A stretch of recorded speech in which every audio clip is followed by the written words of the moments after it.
Students. This will be the last video for this week, and I think it's going to be called, what is it going to be called? Spring7. Okay, here we go. This is chapter 2. Matter. All matter is made of atoms. You're made of atoms. That table in front of you is made of atoms. Even the air we breathe is made of atoms. Atoms are made up of three main subatomic particles. And you probably remember this from high school. And those are protons, neutrons, and electrons. Why are we talking basic chemistry here? Because chemistry has to do with everything. Now, we've already mentioned that rocks are made up of combinations of different minerals. Minerals are made up of different, since minerals are matter, they're made up of different combinations of atoms. And the main subatomic particles contained in atoms are protons, neutrons, and electrons. Back in the 1920s, Niels Bohr won the Nobel Prize for this, the Bohr model for atoms, BOHR. So once again, rocks are made up of combinations of different minerals. Minerals are made up of combinations of different atoms. Atoms are made up of combinations of protons, electrons, and neutrons. And protons and neutrons are made up of smaller things called quarks, Q-U-A-R-K-S. And quarks are made up of even smaller particles called strings. But we're not interested in getting into the quark or string level here. We're interested in the protons, neutrons, and electrons shown here in the Bohr model. B-O-H-R, Bohr. The orange spheres in this diagram show you protons, and the green spheres are neutrons. The small blue spheres with a minus sign in them are electrons. So the nucleus of the atom holds protons and neutrons only, and orbiting around the nucleus are the electrons. Several other things you want to keep in the back of your mind so this all makes sense is the green and the orange spheres are of equal size, and what the artist is trying to show you is that a proton and neutron have the same mass. Please remember that. Now, why are the electrons drawn in so small? Because they are so small, they have virtually no mass. So if you want to figure out the mass of an atom, all you have to do is add up the protons and neutrons. You can ignore the electrons. Okay? Now, if we're going to understand this better, we have to go over the basics of the periodic table.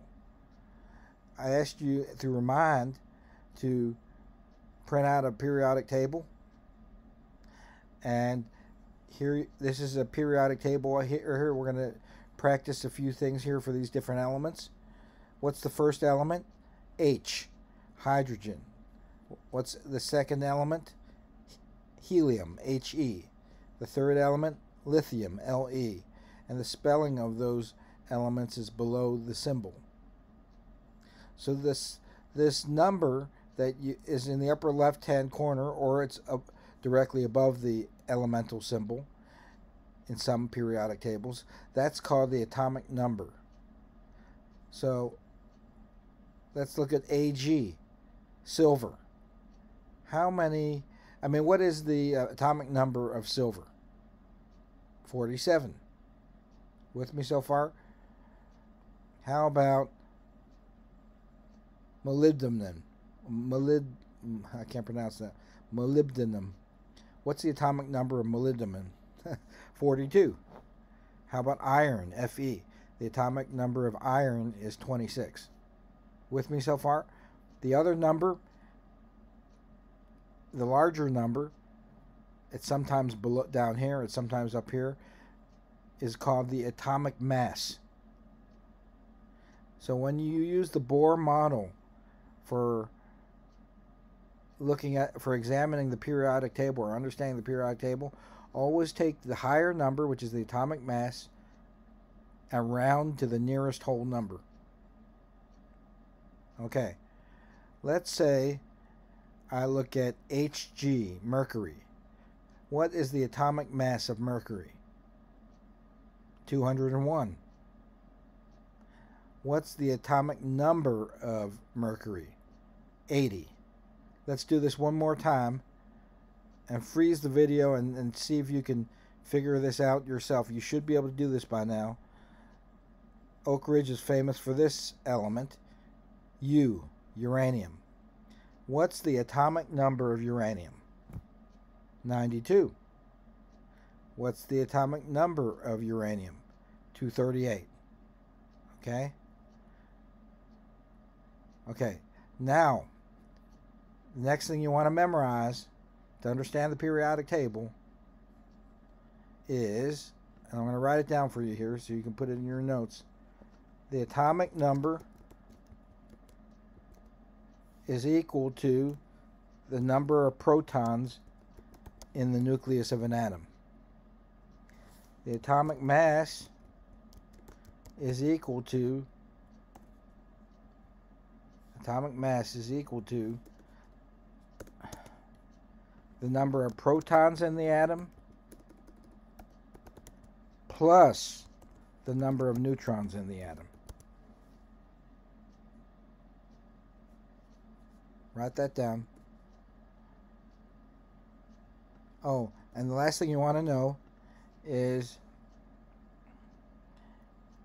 if you take the atomic mass and you subtract the atomic number for a particular element,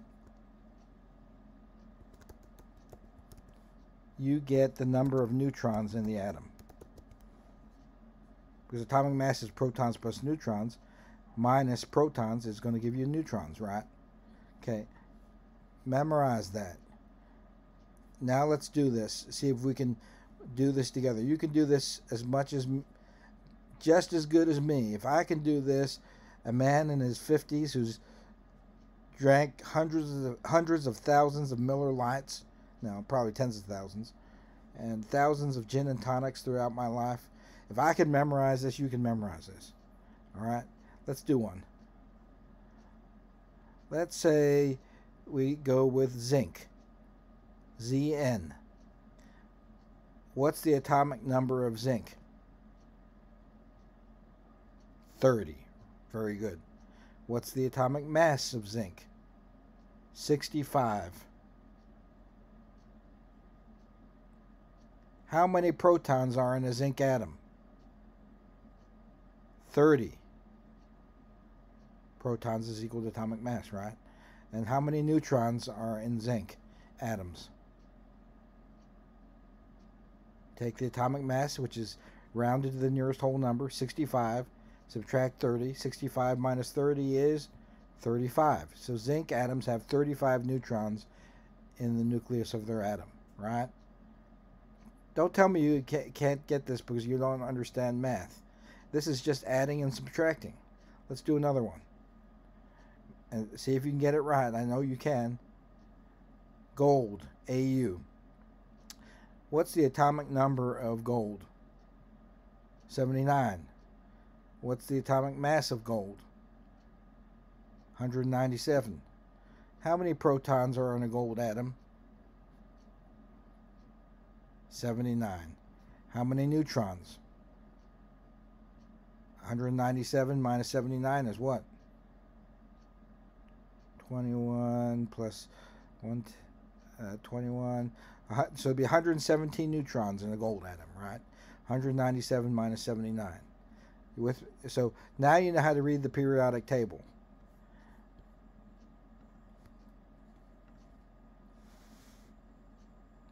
Next thing you want to know is this is from your book. It shows you a hydrogen atom, and here you can see one electron around it. A helium atom, and this has 2 electrons. orbiting around the nucleus of a helium atom. Oxygen, you can see 3, 5, 7, 8 electrons orbiting around an oxygen atom. Iron has all of these, a whole bunch of electrons, 26 of them, revolving around the nucleus of an atom. Each of these orbits is called a shell. Notice that in the outer shell of an iron atom, you have 1 electron, 2 electrons. Silicon, you have 4 electrons in its outer shell. That's called the shell model for atoms. And when atoms come together, they share orbits sometimes. And they always want to have 8 electrons in their outer shell. Which brings us, before I go into the next topic, which is, okay, the next topic is called isotopes. Now, what are isotopes?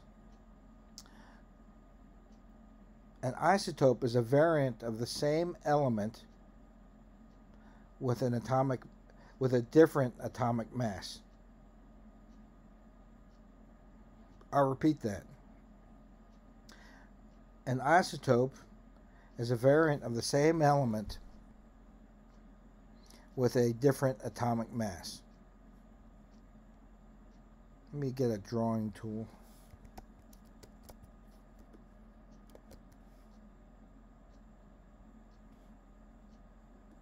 There's a program I have on here. Let's see. Anyway, okay, so here's carbon 12. Let's go back to our periodic table to figure this thing out. Carbon. All living things are made of carbon. What's the atomic number of carbon? 6, right?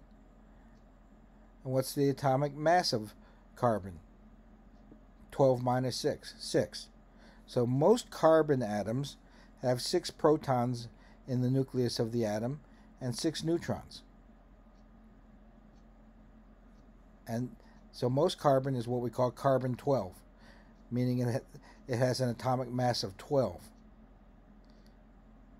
However, there's 2 other kinds of carbon,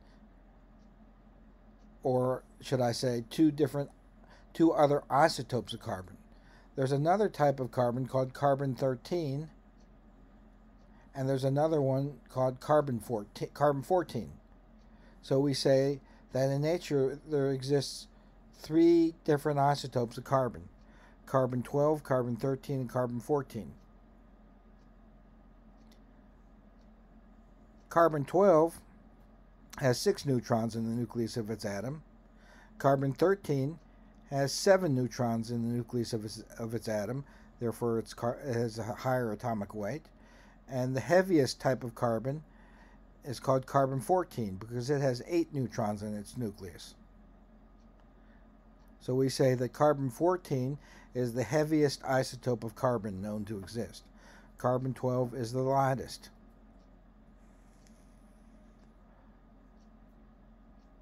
There are 3 isotopes of carbon: carbon 12, carbon 13, and carbon 14. Now,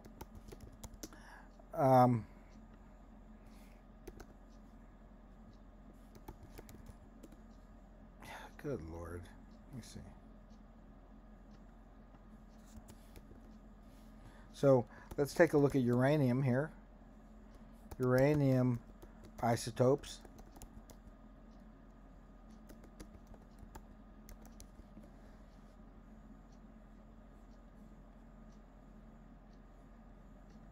Here's 2 types of uranium, or 2 isotopes of uranium. Which of these types of uranium is heavier? Uranium-238 is heavier than uranium-235. Uranium-238 has 3 more neutrons in it than uranium-235. They always have the same number of protons because they are of the same element. Okay, next thing you want to bear in mind is that an isotope can either be stable or unstable. An isotope can be either stable or unstable. If an isotope is stable, such as lead-208. Lead-208 is stable. It means it doesn't change into anything else. An unstable isotope, which we prefer to use the word radioactive in chemistry, is unstable. That means it's not happy the way it is. It wants to change into something else. Carbon-14, for example, is unstable. It changes into something else. It changes into nitrogen-14. So radioactive isotopes are isotopes that change into something else. Carbon-14 changes into nitrogen-14. And it does so at a constant rate, like sand going through an hourglass.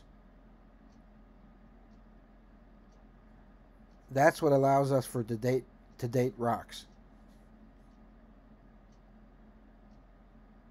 Is we can measure the amount of parent, that's the isotope that is radioactive, to its daughter. The daughter comes from its parent. If you're female, you came from your parent, right? Nitrogen-14 came from its parent, carbon-14. So carbon-14 changes or decays into nitrogen-14 at a constant rate.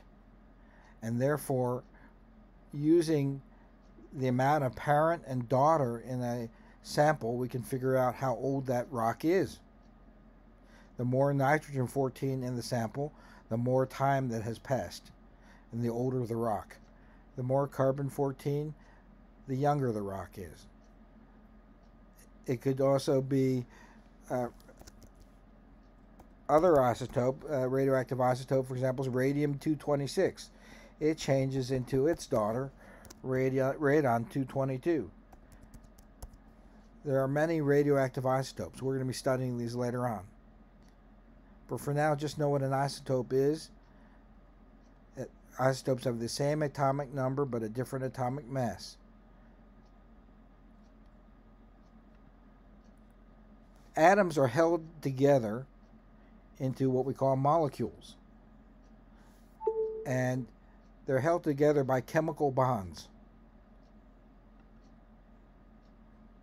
There are 4 types of chemical bonds that hold atoms together in minerals.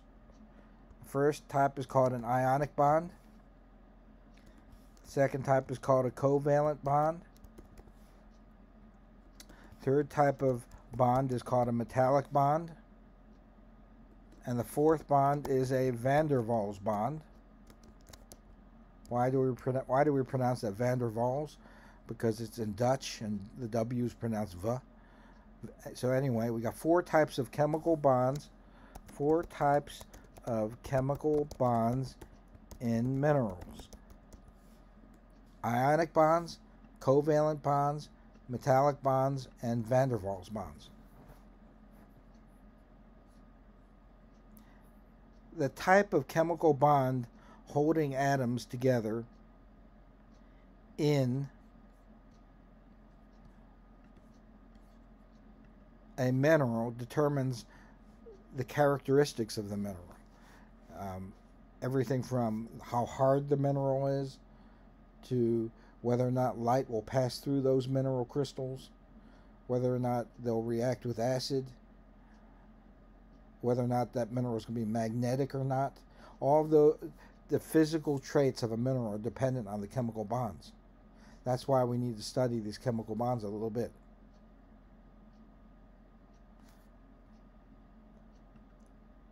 An ionic bond is formed by electron transfer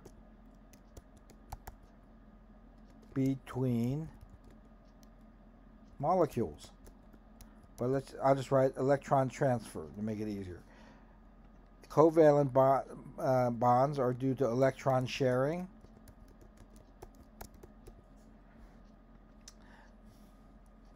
Metallic bonds are due to electrical conductivity.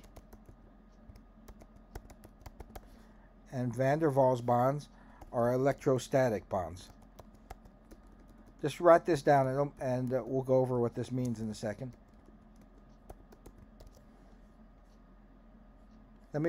So here's your 4 types of chemical bonds and minerals. The most common are the ionic bonds. Second most common are your covalent bonds. Third type of bonds are your metallic bonds. And the least common are the van der Waals bonds.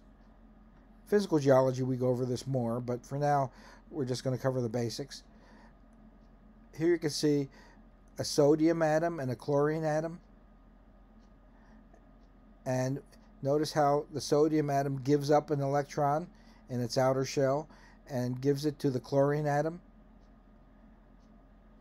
This type of bond where one ion, that means an atom that is charged, will release an electron and give it up, or will release an electron or more than one electron and give it up to another electron, to another atom, is called an ionic bond. So ionic bonds involve transferring electrons between atoms or molecules. Ionic bonds are the most common chemical bonds in minerals, and they make up minerals called salts. Salts easily dissolve in water.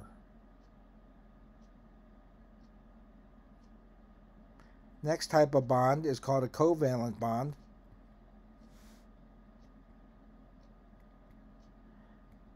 And that involves electron sharing. I'm not going to go into all the details here because we go over this more in physical geology. But when atoms share electrons, what type of chemical bond do you have? A covalent bond. And when atoms share electrons, the bonds are the strongest. So those minerals are going to be the hardest minerals. Your hardest minerals are going to have covalent bonds, such as diamonds, emeralds, rubies. Metallic bonds involve electric conductivity. And what is electricity but moving electrons? Electricity is a stream of electrons. So minerals that are metals are going to have metallic bonds, and they're going to be electrical conductors. The weakest bonds are called van der Waals bonds, and they're so weak that the mineral is easily, it's soft. The mineral will be very soft. So your softest minerals are going to have what type of bond? Van der Waals bonds. If you have electron sharing, you have covalent bonds, you have hard minerals. If you have ionic bonds, electrons are transferred between atoms or molecules, and you have salts, minerals that are easily dissolved in water.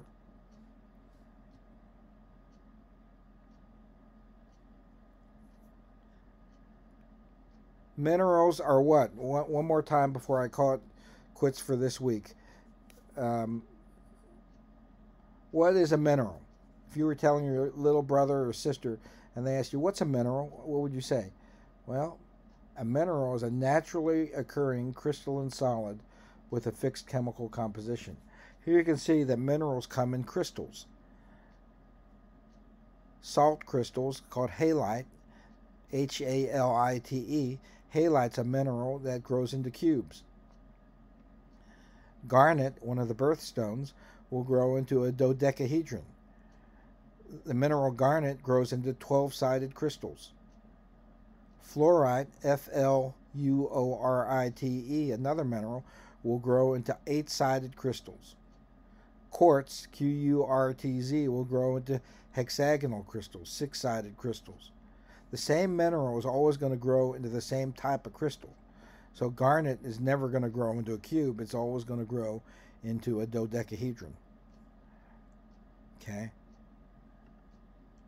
There are 3,800 main minerals that geologists know about, but only 20 or 30 of them are quite common. And this will be the last thing we talk about for now.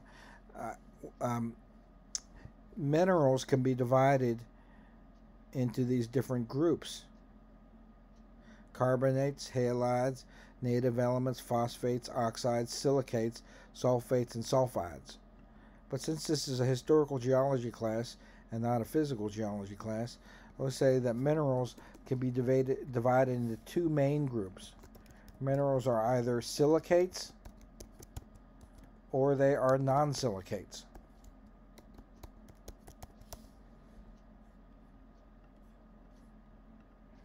So if you're taking physical geology, we talk about all these different types of non-silicate minerals: carbonates, halides, oxides, sulfates, etc., sulfides. But we're just going to group the minerals into two main types for historical geology: silicates and non-silicates.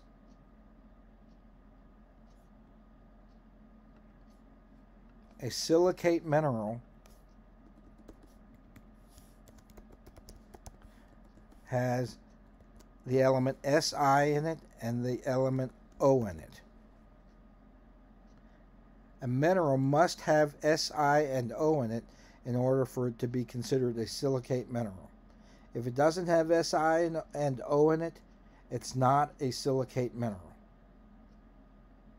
Let's give you a few sample questions so you get this right on the test. Let's go here to look at different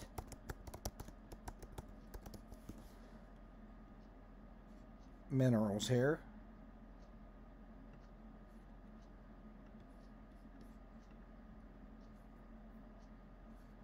Okay. The mineral quartz, is it a silicate mineral? Yes or no? Yes, because it has Si and O in it, right? How about plagioclase? Is it a silicate mineral? Yes, it has silica and oxygen in it. How about muscovite?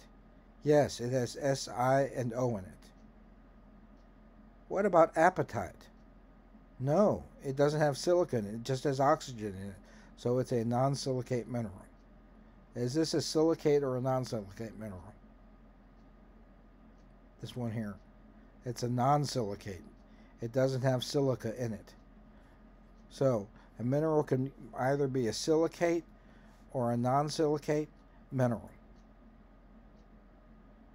And for the test, there will be a question, and you have to be able to differentiate between, when you look at a chemical formula of a mineral, is it a silicate or a non-silicate mineral? And next week we'll start talking about the difference between the different kinds of silicate minerals. A silicate mineral that is dark in color is called a mafic mineral. A mafic mineral is a dark silicate mineral. Here are some mafic minerals: olivine, hornblende, biotite, and augite. And a mineral that is light in color, a silicate mineral that is light in color, is called a felsic mineral. Mafic and felsic. You need to know those words. Probably never heard them before. A light color silicate mineral is a felsic mineral. So we'll call it quits from that for this week, and next week we'll cover more of this. If you have any questions, by the way, send me a message on Remind, and I'll talk to you later.